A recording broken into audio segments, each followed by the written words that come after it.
Bonjour et bienvenue dans cette petite vidéo dans laquelle nous recevons Théo, 22 ans, qui habite en Thaïlande. Vous le reconnaissez peut-être, je l'avais interviewé il y a 4 ans de cela, quand il était encore mineur et qui se lançait dans le business. Aujourd'hui, il a bien progressé, il fait ses achats en Chine, il importe depuis la Chine et il vend en Europe, pas forcément en France d'ailleurs.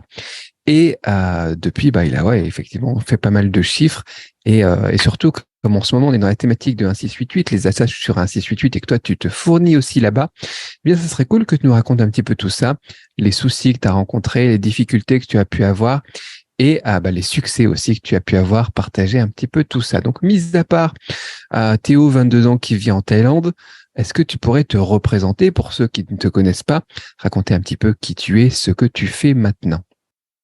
Oui, ça va être assez facile. Donc moi, Théo, comme vous l'avez dit, 22 ans, ça va faire maintenant dans ma 13e année que je passe en Thaïlande. Du coup, moi, je suis entrepreneur à l'étranger depuis maintenant facilement 4-5 ans. Depuis la vidéo qu'on avait fait, j'étais déjà dans le business en ligne et tout ça. Et maintenant, mon activité principale, c'est vraiment l'import-export de manière générale. Et du coup, je suis gérant d'une entreprise qui est basée au Royaume-Uni parce que j'ai fait le choix de me baser au Royaume-Uni. Ouais, pourquoi le choix du Royaume-Uni d'ailleurs? Parce que Ah, je ben, crois moi, que tu as c'était... aussi une société en Thaïlande. Et pourquoi est-ce que tu Oui. bases ton import-export sur le Royaume-uni? Vite Alors, fait, avant qu'on parle de 688. le problème que j'avais avec l'import-export en Thaïlande et ma société en Thaïlande, c'est que pour faire de l'argent, il n'y a pas de souci. Du moment que c'est de l'argent en ligne, il n'y a pas de contact physique avec les produits ou quoi que ce soit, on n'a pas besoin de ce qui est un work permit. Donc, c'est un permis de travail thaïlandais, d'un visa spécifique et tout ça. Donc, moi, jusqu'à maintenant, j'étais en visa étudiant. Le problème, c'est que mon avocat m'avait spécifié que je pouvais faire de l'argent, mais il m'avait pas spécifié que pour retirer l'argent de la société, il me fallait se dit work permit et du coup un visa assez spécifique. Et du coup pour moi, c'était pas au début c'était pas déjà rentable et puis c'était pas quelque chose que je pouvais faire dans l'immédiat. Du coup j'ai préféré ouvrir au UK pour déjà parce que pour déclarer l'argent, j'avais pas besoin d'un work permit, j'avais pas besoin d'un visa spécial, j'avais juste besoin d'avoir plus de 18 ans et d'avoir une société, ce que j'avais. Et voilà, et puis aussi parce que bon, on va pas se mentir, au niveau de l'imposition, c'est intéressant, c'est 20%, c'est quelque chose qui est vraiment cool. Et voilà, quoi, ça permet de développer un business normalement et c'est quelque chose que je trouve équitable. 20% Après, sur le pour savoir qu'en bénéfice. Thaïlande, c'était 20% aussi, donc c'était vraiment le même taux, mais ce côté work permit, visa, des galères qu'il faut renouveler. Moi, je voulais vraiment faire un truc assez simple. Et c'est vrai que le UK, en plus, l'intérêt, c'est qu'en Thaïlande, il n'y a pas PayPal. Il n'y a pas PayPal, il n'y a pas des sociétés comme ça, alors qu'avec une société au UK, ça me permettait déjà d'ouvrir PayPal, d'avoir des systèmes de paiement qui étaient faciles, quoi, qui étaient Stripe, tout ça, et ça m'a ouvert plein de portes, quoi, au final. Ok, top.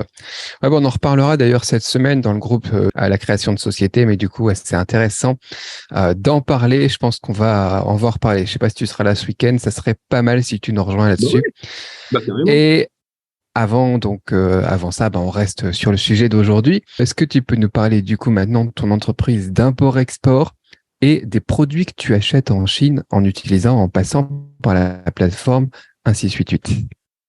Carrément. Alors moi, j'ai sourcé différents types de produits sur la plateforme 688. On passe de la tonne de dentifrice à des fils dentaires à plus quoi savoir en faire. Donc ça, c'était pour le côté hygiène. Il y avait aussi le côté sport avec des serviettes de sport pour s'essuyer la sueur après une séance de gym ou de foot ou peu importe. J'ai également sourcé des tote bags qui permettaient de contenir des objets qui étaient voilà que le client voulait. Il y avait également des petites trousses à maquillage. Et ça, d'ailleurs, j'avais trouvé un meilleur fournisseur qu'une certaine marque de luxe française qu'on ne va pas nommer, mais dont les sacs étaient moins qualitatifs que ce que j'avais pu trouver moi. Donc honnêtement, c'était une très bonne expérience. 1688, c'est vraiment bien. Ok, top. Ouais, donc du coup, il faut vraiment insister sur le fait que toi, tu fais pas du e-com, tu es vraiment dans la partie import-export, ce qu'on évoquait, hein, je voulais juste insister là-dessus. Du coup, tu dis 1 tonne de dentifrice, ça faisait combien de dentifrice? Ça en fait combien ça? 5 000, 10 000? Ça faisait, ouais, ça faisait 10 000 pièces. 10 000. Ouais, c'est pas mal quand même. Ok, ouais, de la quantité, quoi. Donc, tu fais de la quantité comme d'autres feraient sur Alibaba. Parce qu'il y a des gens, on a deux types de personnes, en fait. On a ceux qui vont utiliser un 688 en remplacement de AliExpress, mais aussi ceux qui utilisent, comme moi notamment, un 688 en remplacement de Alibaba. Toi aussi, donc, tu es dans ce cas de figure. Alors, Après, il faut comment savoir est-ce que que moi, tu as la des... tonne de dentifrice, c'était vraiment la première commande de ce client pour tester le produit. Et après, si ça lui plaît, bien sûr, on va passer à une autre échelle, quoi. Et voilà. C'est déjà pas mal en fait. Je pense qu'il y a déjà des Oui, gens qui oui. vont être impressionnés par ça. Ensuite, donc comment est-ce que tu as découvert le site 1688 et pourquoi tu as décidé de l'utiliser pour t'approvisionner en produits justement? Pourquoi pas AliExpress ou pourquoi pas Alibaba? Bah, ainsi de suite, j'ai découvert grâce à vous. Hein, on va pas se mentir, c'est vous qui m'avez formé un petit peu là-dessus. Donc, j'ai appris des meilleurs, hein, honnêtement. Et honnêtement, pourquoi 1688 ou un 688? Vraiment parce que déjà, c'est le marché interne chinois, contrairement à Alibaba ou à AliExpress où ça, c'est pour le marché externe.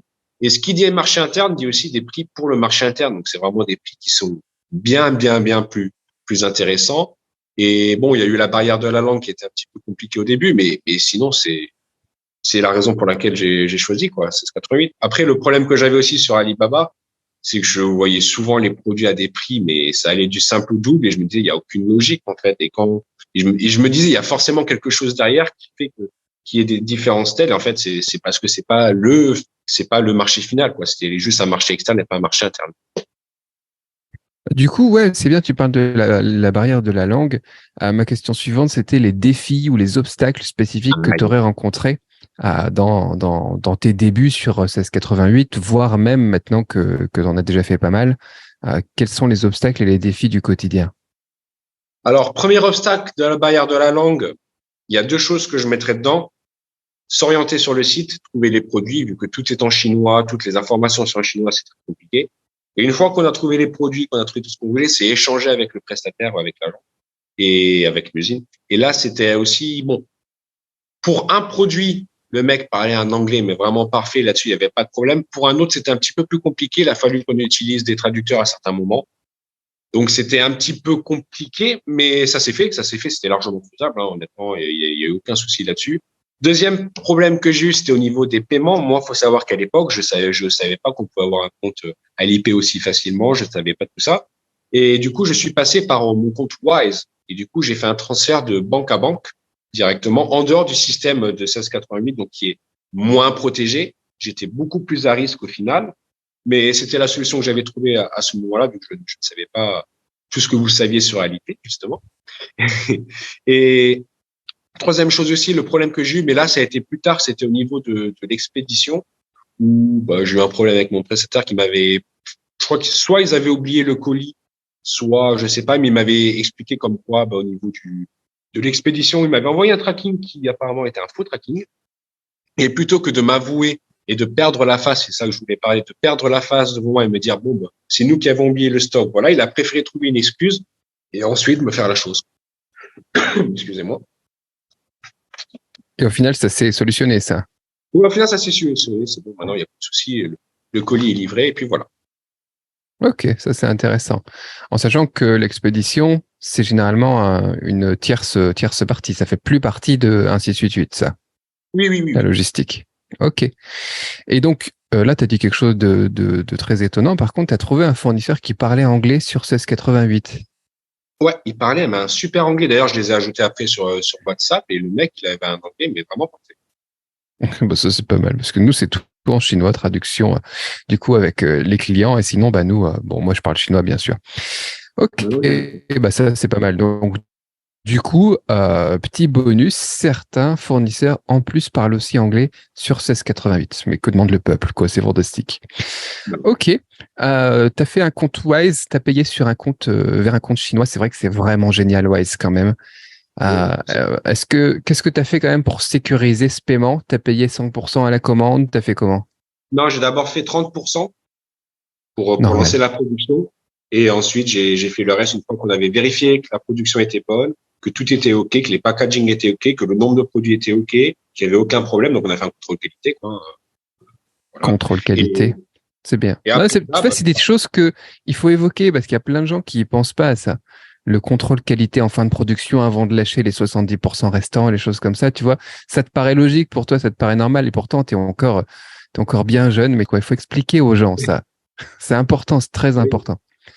Voilà, il y pour a ceux beaucoup qui passent en dehors du truc.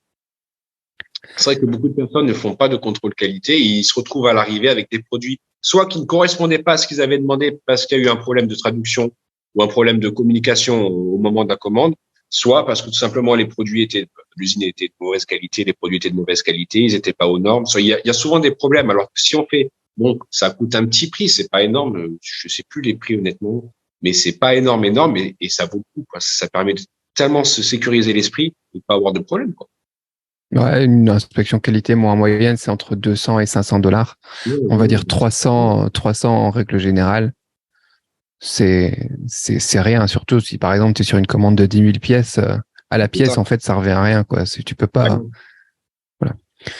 Ok. Alors, bah, du coup, puisqu'on parle d'argent, quelles économies as-tu réalisées et fait réaliser à tes clients, du coup, je suppose aussi, en t'approvisionnant derrière en Chine avec 1688? On va rentrer vraiment dans les chiffres.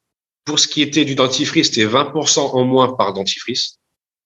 Donc c'est vraiment 20%, c'est déjà pas mal. Et c'est surtout pour le fil dentaire où j'avais trouvé 32% de moins pour vraiment le même produit. Donc c'est vraiment que le mec se fournissait chez ce gars et il se mettait 32% de com, quoi, sur Alibaba. Ouais, tu étais sur un trader sur Alibaba, du coup, qui se fournissait sur Voilà. 1688. Frais classique. Voilà. Ok, ouais, bah ouais. Bah, ça se prend, hein. C'est ça 20% à de 32%. Ah prix, oui. ouais, pour toi et pour tes clients. Bah, puisqu'on parlait de la qualité aussi, justement, tu as la même qualité, du coup, que sur Alibaba. Et en plus, bon, tu as fait le contrôle qualité, etc. Et du coup, les normes aussi. Tu as fait vérifier les Ah, normes, notamment pour les dentifrices et les fils dentaires, les choses qui alors, vont dans la bouche. ils Comment ça se avaient déjà passait, des ça? faut savoir moi, j'ai J'avais demandé les déjà. certificats. Ils avaient déjà des certifications FDA, donc pour l'Amérique et pour l'Europe. Mais j'ai quand même, par acquis de conscience, fait faire une certification européenne au nom de mon client pour s'assurer que tout était vraiment en bon uniforme. Et il n'y a eu aucun problème, quoi. Tout était nickel, tout était parfait, mais vraiment parfait. Donc la qualité, franchement, qualité perçue, irréprochable. J'avais vraiment rien à dire. Même au niveau du packaging, c'était soigné, c'était propre, c'était très beau. Bon, ok, top. Bon, je vais pas trop t'embêter à te demander pour chacun des produits, etc. et à dévoiler trop de trucs sur tes clients. Je pense qu'on a quand même pas mal d'informations très intéressantes sur les normes, sur la logistique, ce qu'il faut faire attention, le contrôle qualité, enfin, pas mal de choses, de petites pépites, donc, qui vont bien plaire. Je pense que tu vas te faire harceler dans le groupe des insiders, mais bon, c'est pas grave. Euh, Question pour tout le monde, très globale maintenant, pour clôturer un petit peu tout ça. Quel conseil tu donnerais à quelqu'un qui envisage d'utiliser un site web pour s'approvisionner en produits pour son entreprise, qui connaît rien du tout, qui a jamais fait ça et qui se pose encore la question? Moi, je verrais trois conseils principaux qui sont vraiment importants. Je dirais trois règles presque. C'est déjà comprendre que c'est pas juste du business ou une transaction comme ça, mais c'est vraiment c'est un échange entre deux humains. C'est quelque chose qui est très important en Chine, c'est la relation. Il faut voir la chose presque vraiment comme une relation presque intime avec son fournisseur. Vous voyez, si par exemple c'est le nouvel an chinois, bah faut lui souhaiter le nouvel an. Si bon, elle n'allait pas jusque là, mais si c'est son anniversaire, si vous savez que c'est son anniversaire, lui citer son anniversaire, peut-être un petit geste, enfin, un petit mot, ou même un petit cadeau, que ça coûte rien, un petit truc où vous arrivez à récupérer son adresse.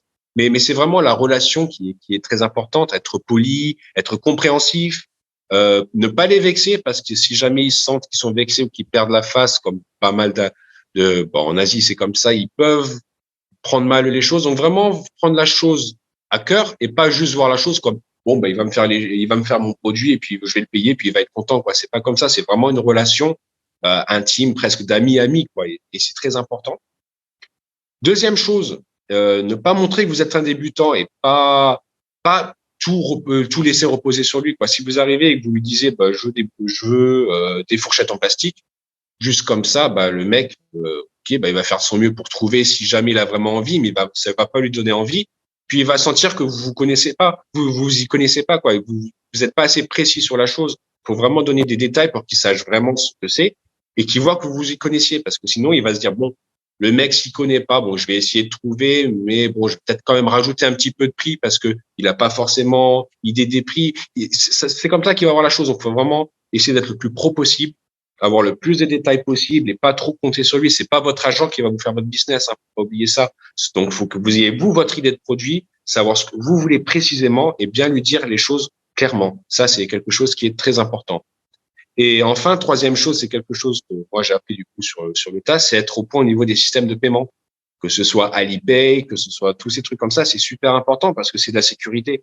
Et sur le façon pour acheter sur 1688, si vous voulez faire les choses bien, il faut un compte Alipay. Et de toute façon, je sais que Cédric, là-dessus, vous avez une formation qui aborde normalement les trucs d'Alipay, non? Ouais, on a la formation Bah, voilà. dans laquelle on a aussi tous les insiders aussi après qui se retrouvent dans le groupe des insiders. Toi, tu es dans le groupe des insiders, je pense pas que tu as rejoint cette formation-là, mais je sais pas si tu en as besoin non plus d'ailleurs. Mais du coup, ouais, on a une formation sur ça qui vient de sortir. Ouais. Bah voilà, c'est avec cette formation et ce que je vous ai dit avant, bah, franchement, voilà quoi. Je vois pas où il y aura de problème. Ok, donc 3 points. Premier point, moi je regrouperais ça tout simplement dans l'idée de l'interculturalité. Je saoule tout le temps, je bassine tout le temps les gens avec ça, mais l'interculturalité essentielle. Deuxième point, c'était quoi? Être pro. Ouais, t'arrives avec un cahier des charges, t'arrives avec une purchase order, etc. Ah, tu sais ce que tu veux. Voilà, t'y vas pas à la bête, comme ils disent. Faudrait que je censure ça. Et voilà. Et troisième point, bon, se former, mais ça c'est normal et c'est pour tout. Ok, bah top. Bah merci beaucoup en tout cas. Merci beaucoup pour ton témoignage, ton expérience. Et du coup, s'il y a des gens qui ont des petites commandes d'import-export, parce que moi, vous le savez, je fais que des grosses commandes et à chaque fois, les gens ils me disent on voudrait bosser sur tel projet, machin chose, et moi, je dégage tout le monde. De plus en plus, maintenant, je vais les renvoyer vers toi. Et si les gens veulent te contacter directement pour des petites commandes, moi, ce que j'appelle des petites commandes, c'est pour des sociétés voilà, qui sont en dessous de 1 million d'euros de chiffre d'affaires par an, par exemple. Euh, Où est-ce que les gens peuvent te joindre? Bah, il y a principalement Facebook pour Théo Guérini, Instagram, Théo Ish, ou alors par le canal Telegram et Insiders. Vu que je suis dans le groupe, bah, vous me retrouverez facilement. Ok, top. Bon, je mettrai tous les liens dans la description. Et donc, je rappelle, bien évidemment, comme tu viens de le dire, que j'ai un petit cours qui peut aider les gens, qui peut vous aider à naviguer sur la plateforme 1688 et à trouver des histoires de réussite comme celle que vous êtes en train d'écouter, tu vois. Donc, il y a tout ça. Il y a ce groupe, cette communauté, cette formation, les lives qu'on fait tous les mois, etc. Je vous mets ça aussi dans la description. En tout cas, merci beaucoup, Théo, pour ton temps. Il est tard ici en Thaïlande. Je sais que tu étais chargé. Et Merci à vous. merci d'avoir rejoint. Merci à vous et à la prochaine.